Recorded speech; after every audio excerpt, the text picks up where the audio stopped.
The healing process is that allows feelings to release and allows a child's mind to coordinate itself again, minus all that tension that it's been storing, is crying, tantrums.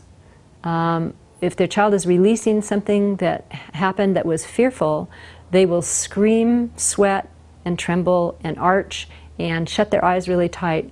And the crying they're doing will have very, very few tears. Few, if any, tears. But boy, is it noisy. And their bodies get either really, really hot and sweaty until their hair just gets pasted to their heads, or their bodies get really cold and clammy. The more severe the terror, the more likely it is that you'll see cold, clammy skin instead of hot, sweaty skin. But they will writhe, and they will fight, and they will scream. They will be a wild animal kind of response, which is the mammalian response to a deeply frightening situation.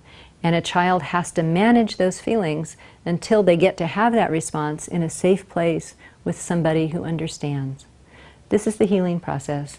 This is what puts children's thinking back together again. You could think of it as an emotional poop. It's like, experience goes in that doesn't sit right with them. It's too scary, too loud, too sudden, too tense, too frightening.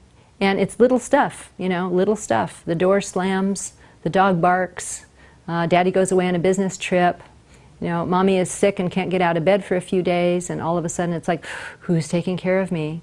All those little things can put big feelings inside of children. And this process allows those feelings a way out. It's a process like the digestive process where your body is meant to get those feelings out so that it can clean itself of emotional content and just store, just store the love, just store the safety. I'll tell you a little story about, again, an infant toddler story. We had a little girl named Catherine who came to us at 4 months old, and Catherine was a really not an easy baby. She was not, she did not warm to people at all. She did a fair bit of crying with me. I remember crying about, her gums being sore from teething, and I just really generally tried to do stay listening when I could tell that, nothing else was needed. They were fed, they were warm, I was with them. So I just talked to her and look at her and let her work on her feelings when I had the time. And she became very close to me. We needed to move her into the toddler room, and we delayed it for actually 2 weeks beyond when she really should have gone, because she did not want to go, and she put up the hugest fuss when she was away from me. She was very attached to me, felt very safe with me because of the listening I had done. One day we got a new baby in, and she absolutely had to go.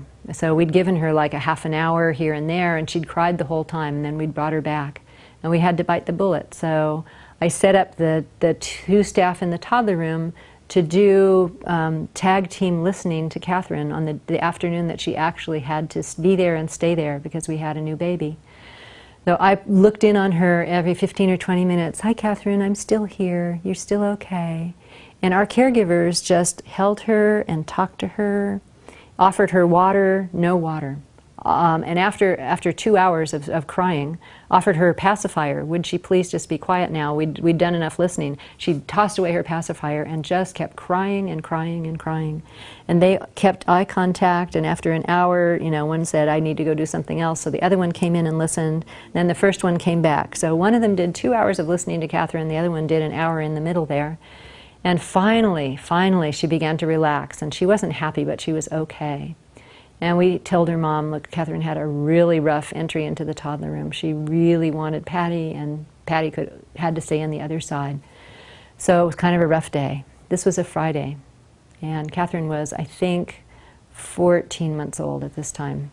And at that point, Catherine had 2 or 3 words that she ever said. Her mom came back on Monday morning. She said, we had the most amazing weekend. Catherine learned 25 words this weekend. It was like she knew 3 words on Friday and she knows 25 now. She was talking all weekend long.